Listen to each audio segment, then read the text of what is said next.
Assalamualaikum sahabat Siti Payung TV. Pada episode 3 kali ini, kita akan bahas mengenai rangkaian pelaksanaan ibadah haji di kota Madinah.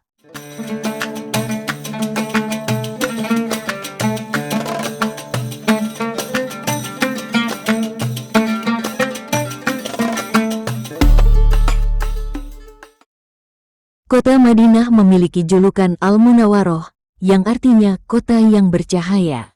Nama ini diberikan oleh baginda Rasulullah setelah beliau hijrah dari kota Mekah ke kota Madinah.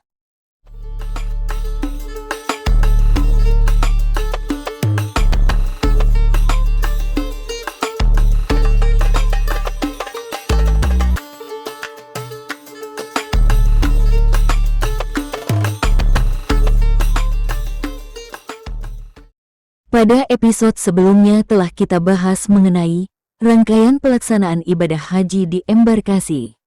Silahkan tonton terlebih dahulu episode tersebut.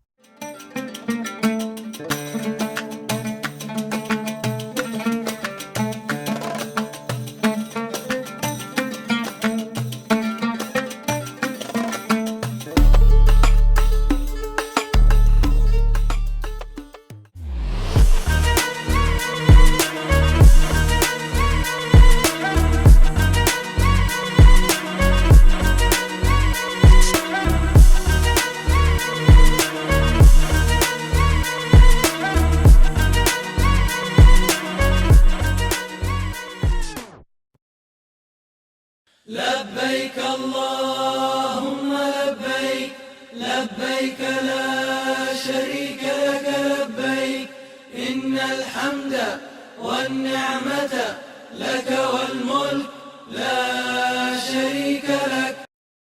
Tahapan pelaksanaan ibadah haji. Sebelum kita lanjutkan, kami beritahukan bahwa manasik digital ini terdiri dari 5 episode. Yaitu episode pertama, membahas mengenai persiapan administrasi, dokumen, kesehatan dan bimbingan manasik haji di daerah masing-masing. Episode kedua, membahas mengenai rangkaian pelaksanaan ibadah haji di embarkasi. Kemudian episode ketiga, membahas mengenai rangkaian pelaksanaan ibadah haji di kota Madinah. Episode keempat, yaitu puncak pelaksanaan haji di kota Mekah. Dan episode kelima, membahas mengenai ziarah dan persiapan kepulangan jamaah ke tanah air.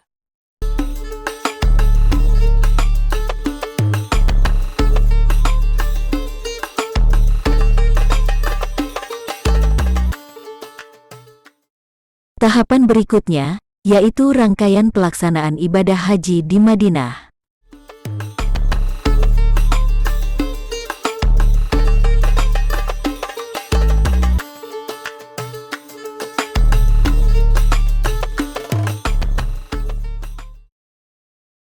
Kementerian Agama setiap musim haji akan menerbitkan rencana perjalanan haji atau RPH, yang berisi rangkaian tahapan kegiatan penyelenggaraan ibadah haji, mulai dari awal masuknya jemaah ke asrama haji lalu terbang ke Tanah Suci, hingga kepulangan jemaah ke tanah air.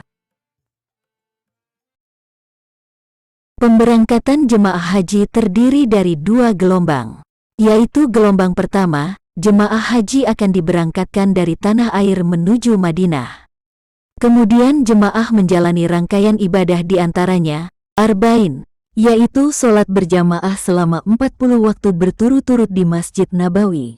Selanjutnya jemaah akan diberangkatkan menuju Mekah. Gelombang kedua, yaitu jemaah diberangkatkan dari tanah air menuju Bandara Jeddah dan langsung ke kota Mekah.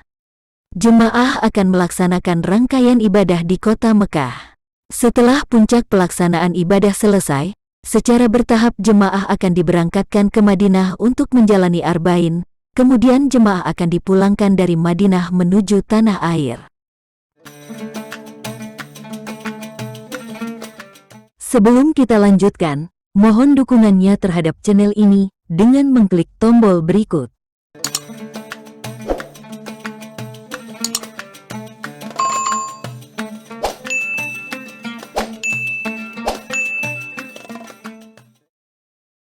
Selanjutnya terlebih dahulu kita akan bahas mengenai tata cara pelaksanaan ibadah haji dan umroh.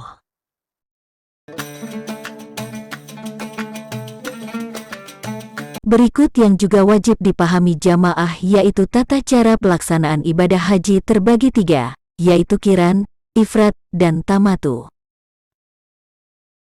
Melaksanakan haji dengan cara qiran adalah melakukan ibadah haji dan umroh digabung dalam satu niat, ibadah haji sekaligus umroh, maka dalam praktiknya cukup dikerjakan satu ritual saja, tidak perlu 2 kali. Seseorang yang melakukan haji qiran wajib membayar dam, yakni berupa menyembelih seekor kambing. Bagi yang tidak mampu, harus menggantinya dengan berpuasa 10 hari. Ketentuannya, 3 hari puasa dilakukan saat di Mekah, dan 7 hari puasa saat sudah di tanah air.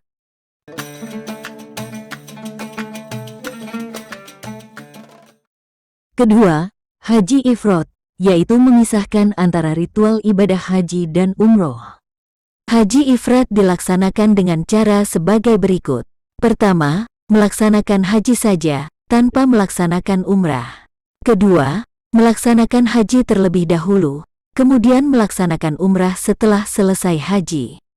Melaksanakan haji dengan tata cara ifrad tidak dikenakan dam.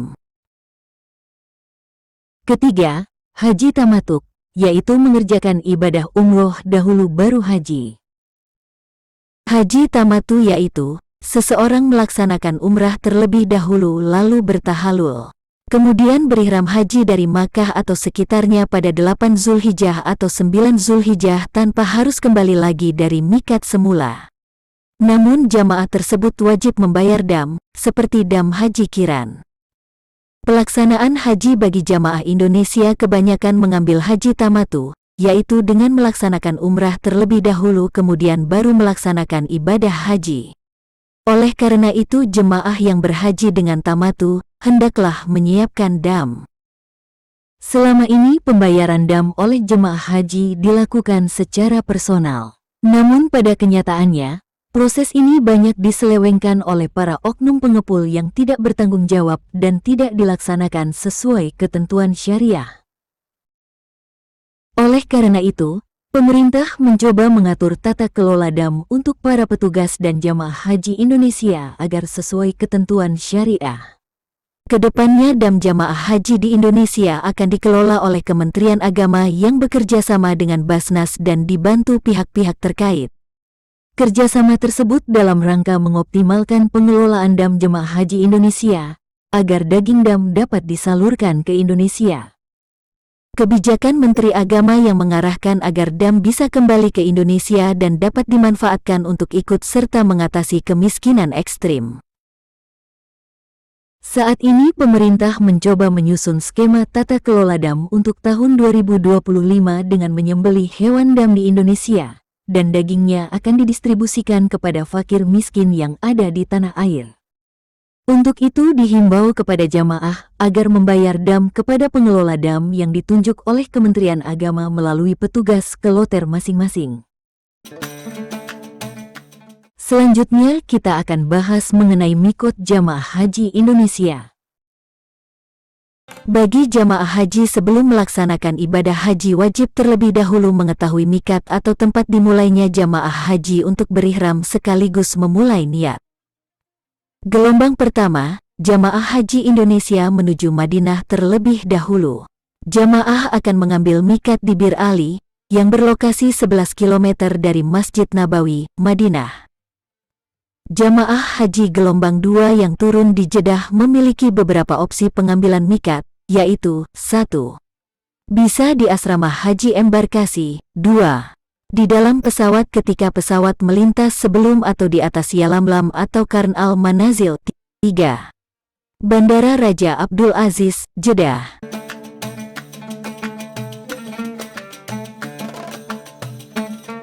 Selanjutnya kita akan bahas mengenai pemeriksaan dokumen di bandara. Jamaah gelombang pertama akan mendarat di Bandara Amah Madinah, sedangkan jamaah gelombang kedua akan mendarat di Bandara King Abdul Aziz Jeddah.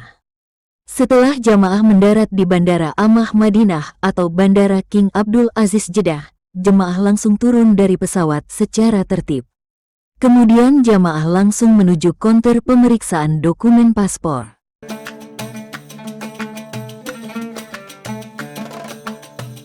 Petugas akan melakukan pengecekan paspor beserta sidik jari jamaah yang baru tiba. Pemeriksaan tidak akan berlangsung lama.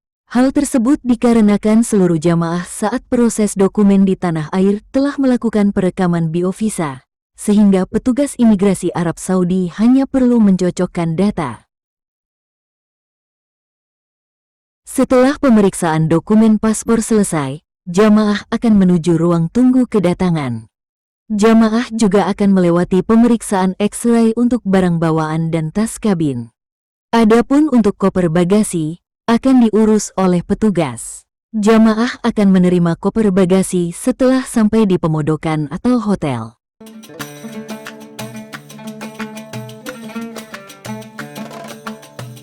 Setelah seluruh proses di bandara selesai, dilanjutkan dengan persiapan jamaah menuju pemondokan atau hotel. Sebelum meninggalkan bandara, petugas akan memberikan stiker yang berisikan nomor masarik. Stiker tersebut akan langsung ditempelkan di sampul bagian belakang paspor jamaah. Nomor masarik tersebut adalah nomor tenda jamaah di Armusna. Setiap jamaah harus memiliki stiker yang berisi nomor tersebut. Armusna adalah kepanjangan dari Arafah, Musdalifah, dan Mina. Untuk pelayanan jemaah haji Indonesia di Armusna, Kementerian Agama sepenuhnya menugaskan tanggung jawabnya kepada Masarik.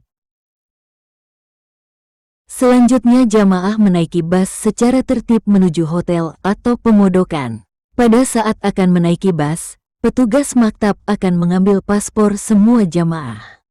Paspor tersebut akan disimpan oleh petugas di maktab.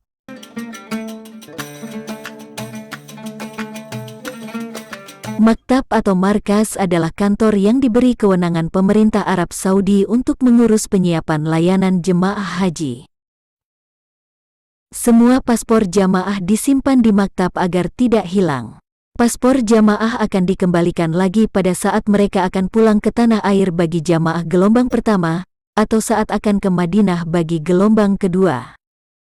Tujuan paspor dikumpulkan juga untuk menginput data-data layanan jemaah ketika nanti berada di Makkah. Layanan itu baik terkait akomodasi, transportasi, maupun konsumsi. Untuk itu diingatkan kepada seluruh jamaah agar menyerahkan paspornya kepada petugas.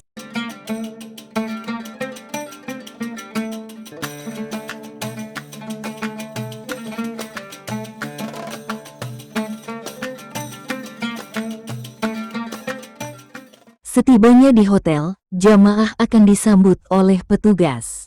Kemudian jamaah akan beristirahat setelah masing-masing mendapat kamar. Satu kamar terdiri dari 3-5 jamaah, tergantung kapasitas kamar dan tempat tidur yang tersedia. Setiap kamar disediakan fasilitas seperti televisi, kulkas, teko pemanas air dan lain-lain. Khusus untuk pemondokan jamaah di kota Mekah, disediakan mesin cuci dan penjemuran kain, sehingga jamaah bisa mencuci pakaiannya selama berada di kota Mekah.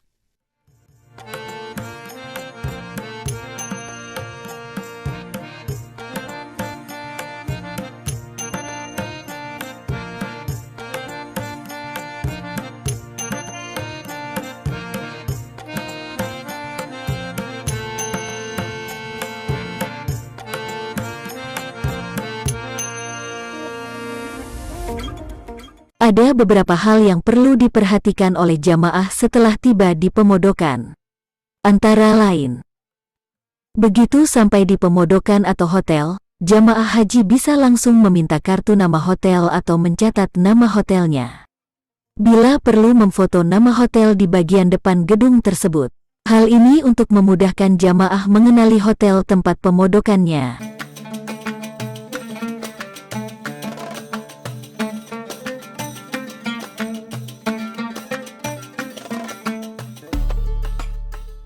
Berikut kita akan membahas kegiatan jamaah selama berada di kota Madinah.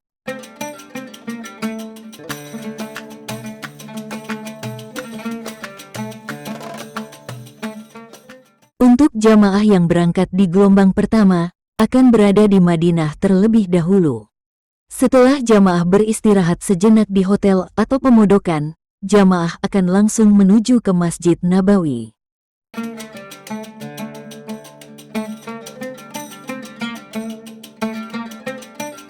Berikutnya, kenali pintu tempat masuk masjid dengan baik, catat atau foto gerbang masuk tersebut. Gerbang masuk ini ditandai dengan nomor yang tertempel di dinding pagar masjid. Selanjutnya, temui petugas haji saat ada kendala. Para petugas panitia penyelenggara ibadah haji bekerja selama 24 jam. Bahkan sejak dari hotel tempat jamaah haji menginap dan di titik-titik tertentu pada rute-rute yang jamaah haji lalui. Para petugas juga ditempatkan di sektor khusus yaitu di Masjid Nabawi maupun di Masjidil Haram. Jadi bagi jamaah haji yang memiliki kendala, seperti lupa jalan kembali ke hotel atau tertinggal dengan rombongan, pastikan bisa menemukan petugas haji Indonesia dan mintalah pertolongan mereka. Petugas haji ini mudah dikenali karena mereka mengenakan seragam lengkap dan rompi dengan tulisan Petugas Haji Indonesia.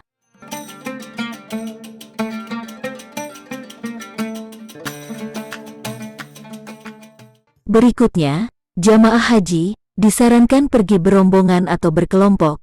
Hal tersebut akan lebih aman, karena pergi sendirian memiliki potensi tersasar lebih tinggi.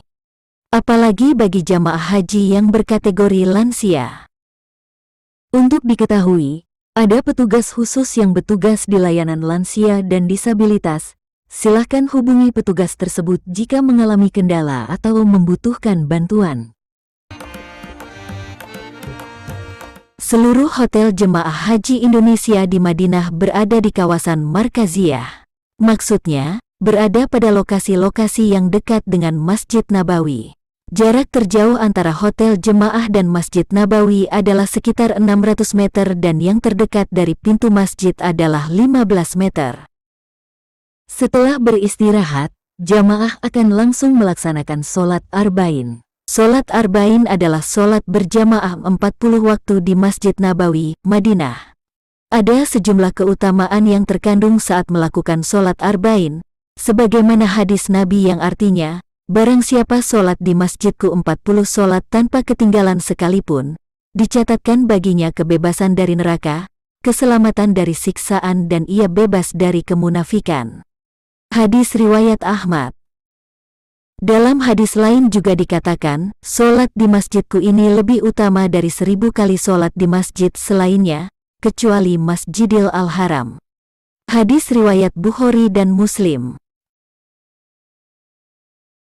Kendati demikian, sholat arba'in tidak tergolong ke dalam syarat ataupun rukun haji. Jemaah haji lemah, lansia, risti dan sakit, tidak disarankan memaksakan diri untuk melakukan sholat arba'in di Masjid Nabawi. Tetapi dapat melaksanakan sholat berjamaah di hotel atau di masjid sekitar pemondokan. Keutamaannya masih disebut sebanding dengan keutamaan sholat di Tanah Haram Madinah. Selain sholat arba'in, jemaah haji juga akan melaksanakan ziarah ke tempat-tempat bersejarah di Madinah. Apa saja dan di mana saja tempat-tempat tersebut?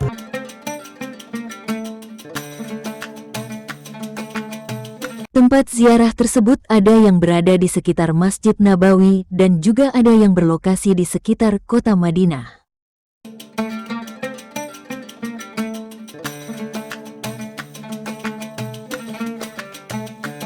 Adapun tempat bersejarah yang selalu dikunjungi jamaah antara lain, tempat yang berada di sekitar Masjid Nabawi, yaitu, pertama, Raudah.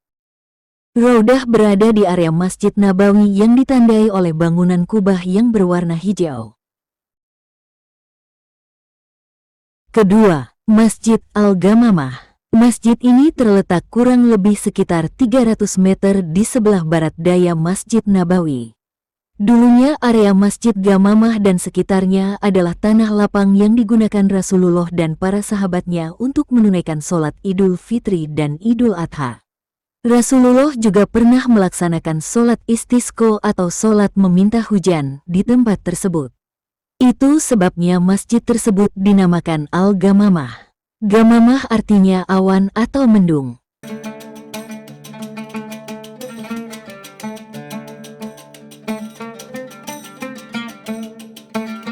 Di area Masjid Al-Ghamamah juga terdapat Masjid Abu Bakar dan Masjid Ali.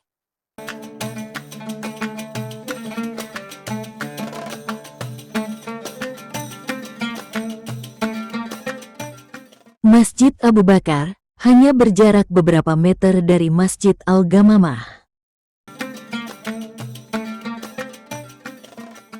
Masjid Ali bin Abi Thalib berada sekitar 290 meter sebelah barat Masjid Nabawi dan berjarak 122 meter dari Masjid Al-Ghamamah. Dalam sejarah dikatakan bahwa Rasulullah pernah melakukan sholat Id pada bangunan asli yang saat ini menjadi Masjid Ali bin Abi Thalib. Selanjutnya adalah pekuburan Baqi yang terletak di bagian timur Masjid Nabawi. Pemakaman ini memiliki areal 174.962 meter persegi, yaitu area pemakaman yang menyimpan jasad sahabat-sahabat Rasulullah. Jemaah lelaki boleh memasuki area pemakaman tersebut, sementara jemaah perempuan hanya dibolehkan di luar saja.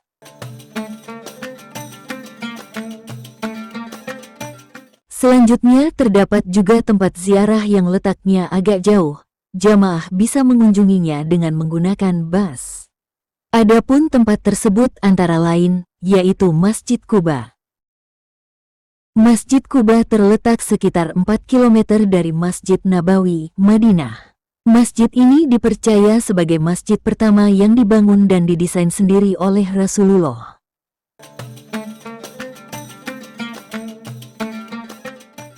Selanjutnya yaitu Jabal Uhud. Jabal Uhud merupakan gunung yang dicintai oleh Rasulullah dan juga dikabarkan menjadi gunung yang kelak akan berada di surga.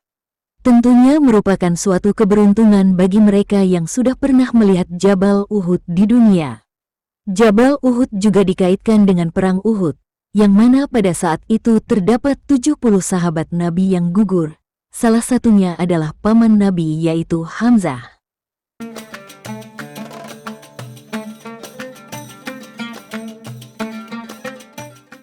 Tempat ziarah berikutnya adalah kebun kurma. Kebun kurma Madinah ialah kebun kurma terbesar di dunia. Kebun ini menjadi destinasi wajib bagi setiap jemaah haji maupun umrah.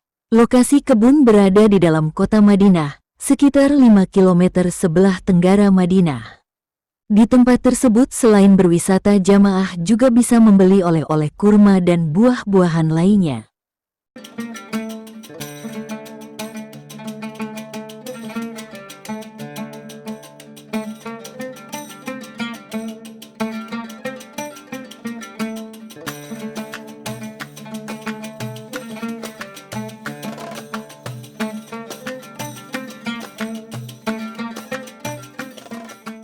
Ada beberapa hal yang harus diperhatikan jamaah saat melakukan ziarah, yaitu kegiatan ziarah hendaklah dilakukan di sela waktu sholat. Maksudnya kegiatan wisata ziarah tidak melampaui waktu sholat, sebab jika hal itu terjadi, bisa membatalkan arba'in atau menyebabkan arba'in menjadi terputus. Artinya, jika kegiatan wisata ziarah antara sholat subuh dan zuhur misalnya, maka sebelum waktu zuhur, jamaah sudah kembali ke hotel kemudian bersiap melaksanakan sholat zuhur berjamaah di Masjid Nabawi.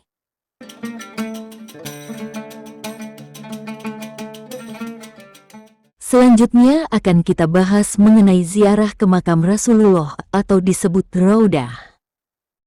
Raudah adalah sebuah area yang berada di dalam Masjid Nabawi, terletak antara makam Nabi Muhammad dan mimbar.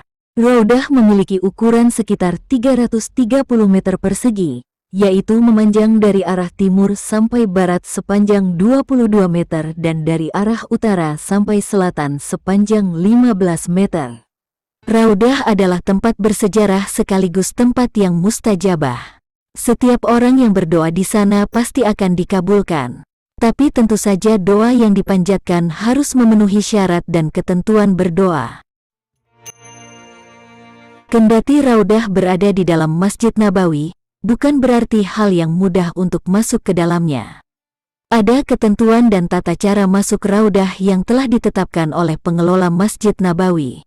Setiap jamaah haji hanya bisa masuk ke Raudah satu kali bersama jemaah kloternya, sesuai dengan jadwal yang ditentukan dari daerah kerja atau Dakar Madinah. Jadwal masuk ke Raudah berlaku sekali dan tidak bisa diganti ke waktu lain. Untuk informasi jadwal masuknya, ketua kloter akan berkoordinasi dengan pembimbing sektor ibadah.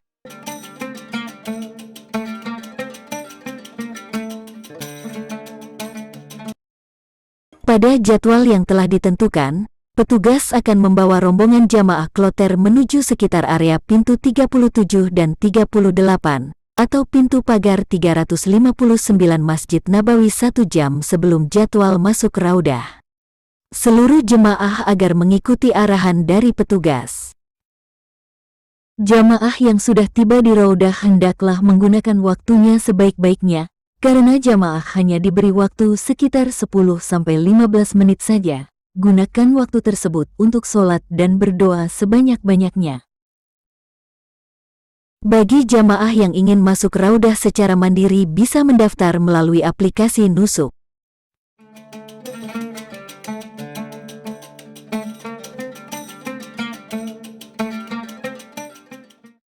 Jamaah akan berada di kota Madinah kurang lebih 8-9 hari.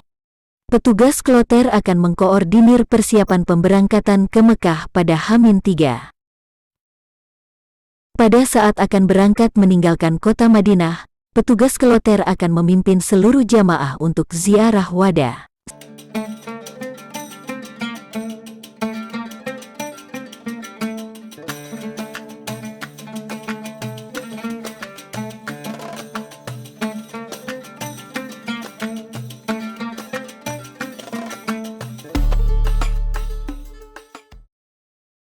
Sebelum ziarah wada, jamaah melaksanakan sholat 2 rakaat di Masjid Nabawi, kemudian berdoa meminta hajat yang bersangkutan.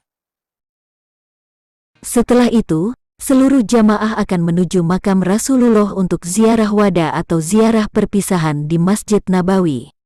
Jamaah menyampaikan salam dan sholawat, lalu menghadap kiblat dan berdoa meminta dimudahkan kembali ke dua kota suci, Makkah dan Madinah. Selesai dari ziarah wada di Masjid Nabawi, jamaah kembali ke pemondokan atau hotel. Kemudian melaksanakan mandi ihram dan berpakaian ihram di hotel. Selanjutnya jamaah akan bersiap untuk melaksanakan ibadah umrah dan menuju ke kota Mekah.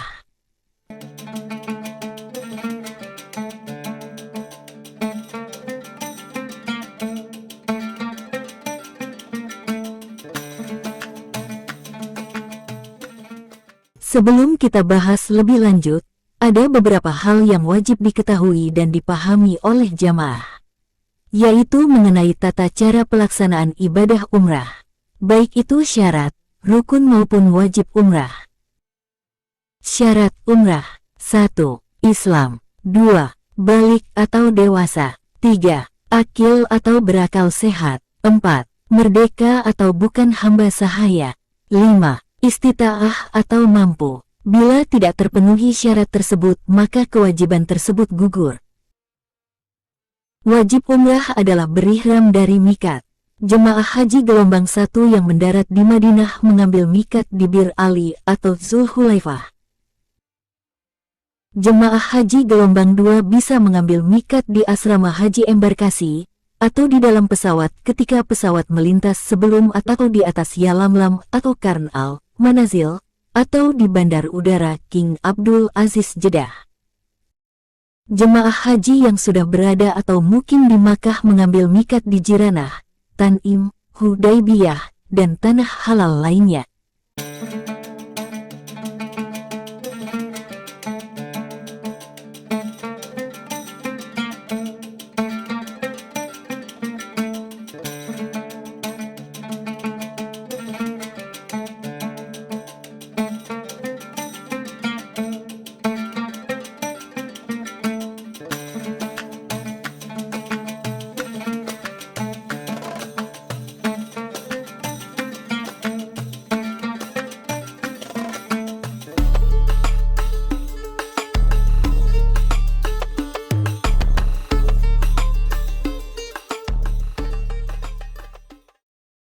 Berikut akan kita bahas mengenai rukun umroh.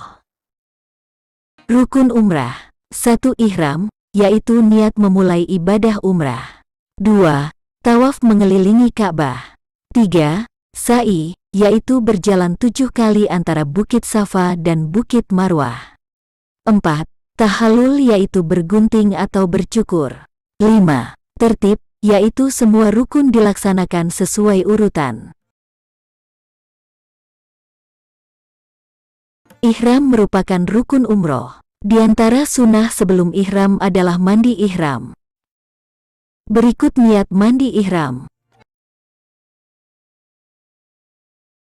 Setelah mandi kemudian jamaah memakai pakaian ihram. Pakaian ihram bagi pria yaitu memakai 2 helai kain yang tidak berjahit, 1 helai dipakai untuk sarung dan lainnya dililitkan di bahu. Tidak boleh memakai pakaian berjahit seperti baju atau gamis, tidak boleh memakai celana, baik celana panjang ataupun celana dalam, tidak boleh menutup kepala seperti memakai sorban atau topi, dan tidak memakai sepatu yang menutup jari-jari dan tumit. Pakaian ihram bagi wanita adalah mukena yang biasa digunakan untuk salat. Tidak boleh menutup muka atau memakai cadar dan tidak boleh memakai sarung tangan.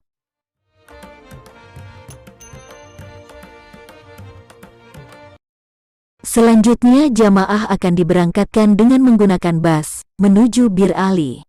Di Bir Ali, jamaah langsung mengambil air wudhu dan masuk masjid. Di dalam masjid, jamaah melaksanakan sholat sunnah tahiyatul masjid 2 rakaat, kemudian bisa melaksanakan sholat duha bila saat itu waktu duha, atau sholat wajib jika saat itu telah masuk waktu sholat wajib.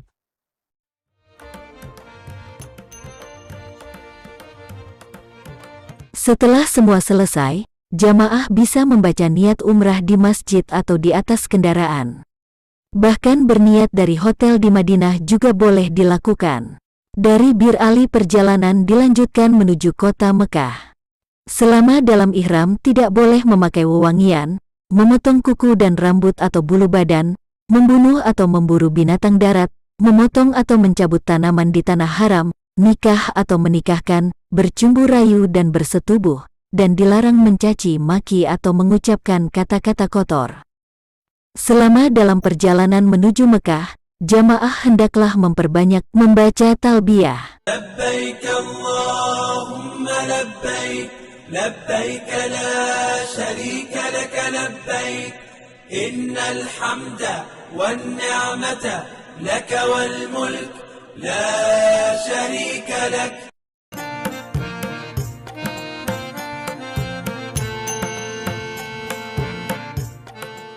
Sesampainya di kota Mekah, jamaah akan langsung menuju hotel atau pemondokan, kemudian beristirahat sejenak, dilanjutkan dengan tawaf dan sa'i, kemudian bertahalul atau bercukur.